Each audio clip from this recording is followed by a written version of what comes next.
Assalamualaikum warahmatullahi wabarakatuh. Alhamdulillah pemirsa Aceh TV, kita dapat berjumpa lagi bersama saya Indah Rastika Sari. Hari ini di edisi Selasa 22 Maret di tahun 2022.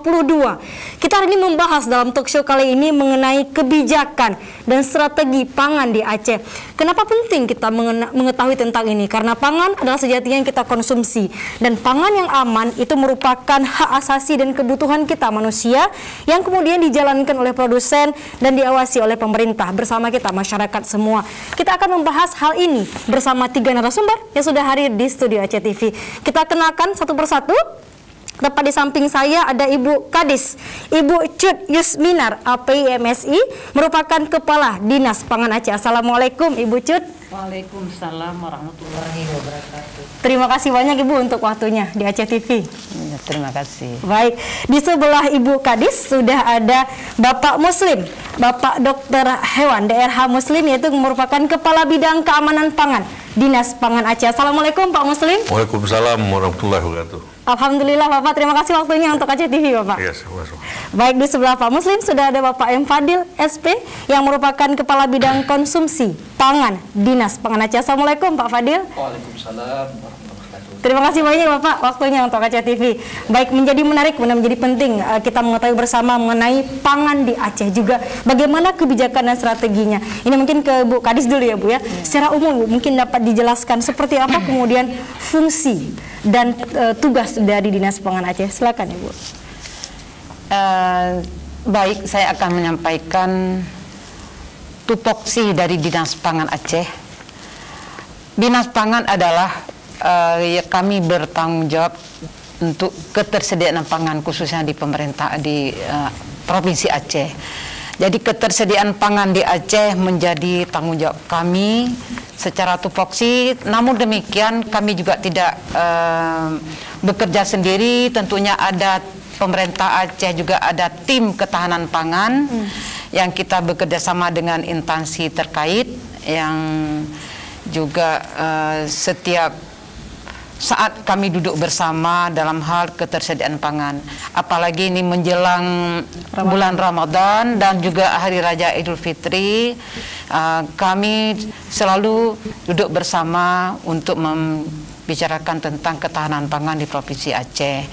Tentunya yang perlu juga di Dinas Pangan melakukan adalah menyangkut dengan distribusi pangan. Distribusi. Jadi distribusi pangan itu seluruh kabupaten kota yang ada di 23 kabupaten kota, tentunya distribusi pangan harus lancar. Karena untuk ketersediaan pangan tentunya distribusi pangan di seluruh kabupaten kota juga harus lancar untuk ketersediaan stok pangan menjelang bulan Ramadan ini. Kemudian juga tentang konsumsi pangan. Jadi stok ada, semua ada. Apakah masyarakat mengkonsumsi pangan dengan sesuai dengan kebutuhan pangan yang bergizi, aman dikonsumsi? Ini juga kami juga menjadi tupoksi kami. Kami juga setiap tahun menganalisis pola pangan harapan. Jadi sesuai dengan kebutuhan gizi masyarakat itu harus dipenuhi. Kemudian dari segi keamanan pangan juga. Jadi masyarakat mengkonsumsi makanan apakah sudah aman? Karena setiap produk yang menjadi tanggung jawab kami, pangan segar asal tumpuhan ini harus aman dikonsumsi, aman dari pestisida, aman dari herbisida, aman dari bahan kimia dan zat-zat lain yang menyangkut logam berat, itu semua harus aman dikonsumsi, khususnya pangan segar asal tumbuhan. Ini menjadi tanggung jawab kami di Dinas Pangan. Baik, menjadi menarik juga nanti mungkin Pak Muslim ya Pak, secara teknisnya mungkin kalau kita bicara keamanan pangan. Tapi tadi Bu, kita kemudian ada Ibu sampaikan mengenai ini mendekati Ramadan ya Bu ya. Apa kemudian bahan-bahan pangan yang kemudian menjadi tupoksi khusus misalkan dari Dinas Pangan yang kemudian dijaga ataupun distribusinya harus sampai ke 23 kabupaten kota ya Bu?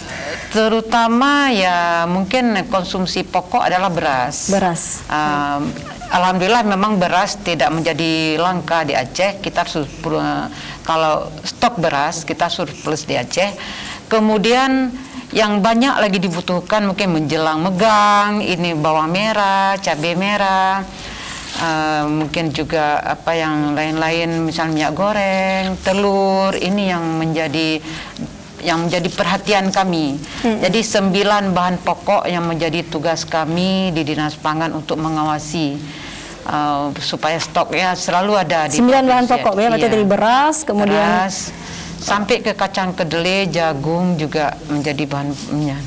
Beras, telur, cabai, bawang merah, bawang putih, minyak goreng juga semua menjadi kami yang memonitor kesediaan stoknya untuk harus ada di Aceh. Baik, apalagi sekarang minyak goreng ya Bu, lagi kemarin langka, harganya murah, tapi sekarang harganya dinaikkan, tapi banyak justru. Tapi ini jadi PR pun juga, catatan mungkin bukan di Dinas Pangan ya Pak, tapi nanti kita bisa baca, kita bisa masuk dari segi bagaimana kemudian olahan makanan dari minyak. Yang misalkan mungkin hari ini kita minyak kemasan yang digunakan, tapi apa yang bisa masyarakat lakukan lainnya? Misalkan seperti waktu baru-baru ini Bupati Abdiya, buat ramai-ramai seperti itu. Tapi nanti kita akan bicara itu ya. Mungkin nanti Pak Fadil bisa menambahkan. Tapi Bu, dari segi regulasi, apakah kemudian ada kanun yang khusus di Aceh yang juga membahas mengenai pangan di Aceh ini, Bu?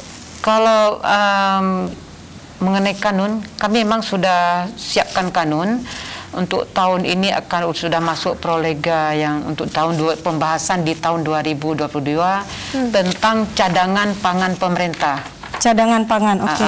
Jadi apabila nanti suatu saat stok pangan kurang di Aceh, kita sudah bekerjasama dengan Bulog, kita sudah menyediakan makanan pokok yaitu beras. Tahun ini kita sudah mempersiapkan sekitar 500 ton lebih sudah ada cadangan pangan kami di itu Bulog. Untuk 1 tahun 500 ton itu untuk berapa? Untuk sesuai kebutuhan. Sesuai kebutuhan. Ya. Baik. Yang stok di Dinas Pangan yang kami simpan sekarang di Bulog ada 500 ton lebih. 500 ton lebih itu untuk masyarakat Aceh, masyarakat Aceh. Semua kabupaten kota yang ada di Aceh. Iya. Baik, menarik juga kita bicara keamanan pangan, Pak Muslim. Apa kemudian poin penting yang masyarakat perlu tahu tentang poin keamanan pangan ini, Bapak? Silahkan. Ya, terima kasih. Jadi sedikit perlu saya jelaskan dulu tentang keamanan pangan, yaitu adalah kondisi dan upaya yang diperlukan untuk mencegah pangan dari kemungkinan cemaran biologis, kimia, dan benda lain yang dapat mengganggu, merugikan, dan membahayakan kesehatan manusia, serta tidak bertentangan dengan agama, keyakinan, dan budaya masyarakat, sehingga aman untuk dikonsumsi. Itu berdasarkan yang ditunjuk oleh Undang-Undang Nomor 18 Tahun 2022 tentang pangan. Kemudian yang perlu memang diketahui tentang keamanan pangan oleh masyarakat, itu memang sangat penting karena pangan yang tidak aman dikonsumsi dari residu pestisida dan zat kimia lainnya bisa menimbulkan berbagai penyakit, mulai dari kanker, ginjal, kulit, dan sebagainya. Kemudian pangan yang tidak aman dari mikrobiologi, itu misalnya dari bakteri, itu bisa menyebabkan penyakit diare yang umum, yang umumnya diare. Kemudian kalau isu-isu penting yang terdapat di buah-buahan, antara lain pisang, durian, dan buah lainnya yang dipaksa masak dengan menggunakan karbit, bahasa kita karbit ya. Dengan karbit. Jadi dan sayuran misalnya cabai, kangkung, bayam, dan selada, itu yang sering digunakan pestisida saat panen, saat mau panen, itu bisa mengakibatkan penyakit juga, bila dikonsumsi oleh masyarakat. Kemudian ada buah-buah seperti buah semangka yang diberi zat pewarna supaya nampak itu memang bagus bentuknya, itu pun membahayakan gitu. Itulah yang harus dipahami, isu-isu yang beredar di pasaran gitu. Baik. Di pasaran. Menarik Bapak, karbit kalau kita bicara. Karena kalau misalnya kita ke pasar, kita harus tanya dulu ini karbit atau bukan. Bahkan pedagang juga ragu. Kamu anu foam, kami tidak paham, kayak kami menjual saja seperti itu. Atau memang ada yang pedagang-pedagang memang ini asli, terlihat dari warnanya. Itu bagaimana Bapak? Apakah kemudian ada batas-batas penggunaan, misalkan seperti apa, berapa persen kemudian, dan bagaimana strategi sampai ke misalkan pedagang, atau itu seperti apa Bapak yang dilakukan oleh Dinas Pangan? kalau yang kita lakukan pengawasan itu kita mengambil sampel, mengambil sampel untuk dicek di laboratorium.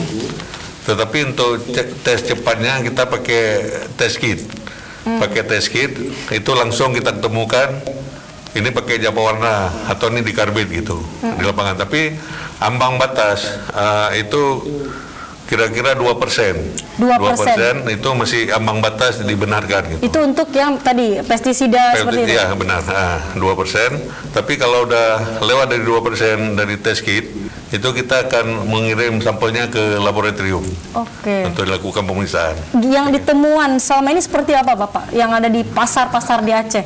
Yang di pasar yang udah kita pantau di 23 kabupaten kota, itu masih ambang batas dibenarkan gitu. Artinya masih 2%? Masih 2% ya, bagi pestisida. Dan kita selalu menyarankan kepada petani dan pedagang pada konsumen itu harus dijaga, memang harus jaga batas. Jadi jangan sampai pada petani itu saat mau panen saat itu disemprot itu. Gimana Bapak untuk indikator bisa menjaga ini sampai misalkan kebutuhan banyak nih Pak, benar. Apalagi menjelang Ramadan nanti kebutuhan banyak tapi misalkan stoknya muncullah cara-cara tadi bisa kayak karbit, itu bagaimana indikator untuk terus menjaga ini, mengawasi ini? Kita termasuk dengan petugas di kabupaten itu mereka tuh selalu monitor. Cuman kan kendalanya sekarang sayur baru kita tes langsung diangkut gitu. Langsung diangkut. Tapi kan belum ada hasilnya udah langsung. Belum diangkut, udah langsung diangkut. Tapi udah beberapa kali kita lakukan pemeriksaan itu masih di ambang batas tuh. Belum ada lagi yang memang yang membahayakan gitu. Artinya Dinas Pangan menjamin yang dikonsumsi masyarakat Aceh itu aman ya Pak? Benar. Baik. Ini ke Pak Fadil Pak. Penting juga Pak untuk apa kemudian konsumsi pangan Pak yang kita selama ini konsumsi terus nih Pak. Apa kemudian tupoksi dari Pak Fadil nih Pak? Terima kasih. Assalamualaikum warahmatullahi wabarakatuh. Waalaikumsalam warahmatullahi wabarakatuh. Secara sesuai dengan Pergub 2014, tugas dan fungsi dari konsumsi adalah dalam pengadaan konsumsi dan juga pengembangan lokal. Ini ya. Sehingga kami melakukan pengembangan berdasarkan juga dari data BPS. Dalam ini kita analisis, kita dapatilah bahwa masyarakat Aceh mengkonsumsi beras terlampau banyak ini. Akibatnya daripada konsumsi beras yang lainnya penganeka-ragaman itu tidak tercapai. Inilah yang perlu kita perbaiki, mutu dan kualitasnya sesuai dengan pola pangan harapan yang berdasarkan pola B2SA. B2SA beragam, bergizi, seimbang, dan aman. Itu yang perlu kita perbaiki. Itu dasar daripada bidang konsumsi pangan. Kemudian juga kita melakukan pola konsumsi ini dengan kita lakukan juga sosialisasi kepada masyarakat bahwa pola pangan harapan yang dikonsumsi harus sesuai dengan pola pangan harapan yang kita harapkan. Misalnya beras jangan terlampau banyak, 25 skornya kalau kita 25, cuma 25 skor yang bisa dihitung, sedangkan konsumsi kita melebihi daripada 25. Ini yang perlu kita perbaiki, sehingga yang lainnya pangan hewani, sayuran ini belum sesuai dengan pola pangan yang diharapkan. Baik. Biasanya orang kita Pak kalau bukan belum makan nasi belum makan Pak biasanya. Tapi kan ada misalkan tadi kita bicara keanekaragaman. Apa Pak mungkin yang biasanya mungkin lain kan bisa yang kalau kita bicara karbo ya Pak ya, karbohidrat misalkan ada kentang atau lain sebagainya. Mungkin ini bisa dikembangkan poin apa lagi Bapak edukasi kepada masyarakat. Itulah yang kami lakukan sesuai dengan pola B2SA. Misalnya kita lakukan lomba RCM, lomba cipta menu B2SA menu. Ini baru-baru ini kita juga lakukan di Hermes, sehingga bagaimana menginovasi bahwa tidak harus nasi. Apa lain Bapak yang kemudian muncul setelah kegiatan itu? Ini kita harapkan pengganti daripada beras yang dikonsumsi bisa jadi juga dari jagung, dari ubi gitu ya. Karbohidrat itu tidak harus dari nasi, bisa dari jagung, bisa juga dari ubi gitu yang dikonsumsi. Ya. Tapi bagaimana mengubah mindset ini kan nggak semudah Pak ya, karena kan kita memang biasa memang konsumsi kita ya vaksinasi, Pak. Ya, itulah kita gerakkan melalui penggerak TPPKK misalnya di provinsi dan juga dari kabupaten dengan ibu-ibu bupati ataupun dengan wali kota, sehingga PKK ini peran garda terdepan itu memsosialisasikan bahwa konsumsi itu harus sesuai dengan pola pangan harapan gitu. Dan secara B2SA itu yang paling kami harapkan di kabupaten, sehingga adalah kegiatan lomba cipta menu itu. Peran semua pihak, Ya. Bapak Ibu ya. Baik, Ya. kita akan break sejenak, Bapak Ibu, dan jangan kemana-mana pemirsa, kami masih akan kembali setelah yang satu ini.